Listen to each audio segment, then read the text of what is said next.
Já pararam para pensar que a lei que rege a nossa vida, nossos contratos, nossa família, mudou assim radicalmente? O direito brasileiro passou por uma transformação silenciosa, mas, nossa, gigantesca. Deixou de ser uma fortaleza que só protegia o patrimônio para se tornar uma cidade construída para as pessoas. Vamos entender direitinho como isso aconteceu.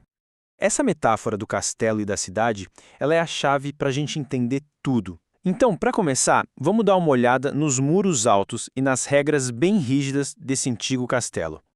Bom, vamos entrar nessa fortaleza? O Código Civil de 1916, ele reinou absoluto por quase um século. É importante pensar nele não só como uma lei, mas como um reflexo de uma época, sabe? Uma época em que as prioridades eram bem diferentes das de hoje.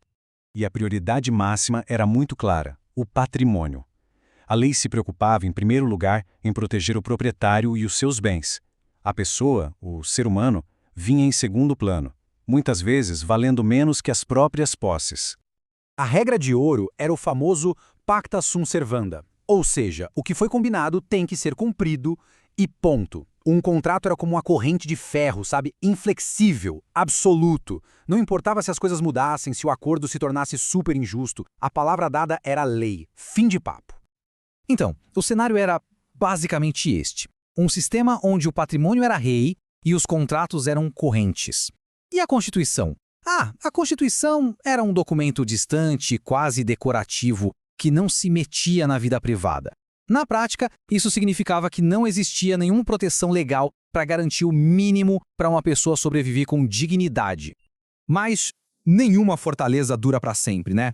Uma nova onda de pensamento, que a gente chama de neoconstitucionalismo, começou a surgir. E ela veio pronta para derrubar esses muros e reconstruir o direito a partir de uma base totalmente nova.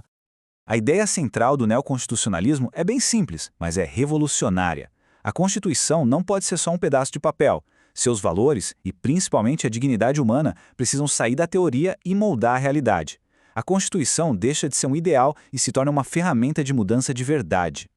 E essa revolução não aconteceu do nada. Ela foi construída em cima de 3 pilares. O histórico, com o fortalecimento do Estado constitucional, o filosófico, que reconectou o direito com a ética, com a justiça, e o mais importante, o teórico, que finalmente deu para a Constituição a força de uma lei de verdade, com novas ferramentas para aplicar ela no dia a dia. Com essa força toda, a Constituição começou a transbordar. Os valores dela não podiam mais ficar presos num único documento. Eles começaram a se infiltrar em todas as outras áreas do direito. Esse processo tem um nome: constitucionalização do direito. É como se a Constituição virasse um novo par de óculos. Com eles, juízes e advogados começaram a reler todas as leis antigas, do direito de família ao tributário, sob uma nova luz, a luz dos direitos humanos. E isso leva a gente a um conceito incrível: a ubiquidade constitucional. Imagina que a Constituição se torna tipo a gravidade. Ela afeta tudo, mesmo quando a gente não vê. Não existe mais um cantinho do sistema jurídico que esteja imune aos seus valores. Ela está literalmente em toda parte. E o resultado prático disso é muito poderoso. A Constituição se transforma num escudo pessoal de proteção para cada cidadão. O Estado agora tem o dever de agir para garantir que a dignidade da pessoa humana seja o centro de tudo. E agora, a gente chega na consequência mais radical de toda essa mudança. Como ela afeta as relações entre nós, pessoas comuns, no dia a dia. Mas espera um pouco. Direitos como liberdade e igualdade, eles não foram criados para proteger a gente do poder do Estado? Será que eles valem para um problema no condomínio ou para um contrato de aluguel? A resposta do novo direito é um sonoro sim. O conceito por trás disso é a eficácia horizontal dos direitos fundamentais. Isso quer dizer que esses direitos não funcionam só na vertical, como um guarda-chuva protegendo do Estado. Eles também funcionam na horizontal, garantindo que as pessoas se tratem com dignidade e respeito entre si. E é aqui que a gente vê a revolução na prática.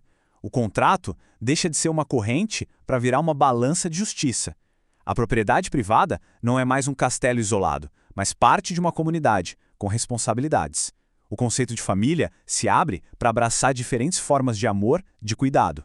E, o que é fundamental, a lei passa a reconhecer e proteger os mais vulneráveis. Tudo isso porque a dignidade humana virou a regra do jogo. Ok, agora que a gente viu toda essa jornada, vamos colocar os dois mundos lado a lado. O contraste entre a fortaleza e a cidade vai ficar ainda mais nítido.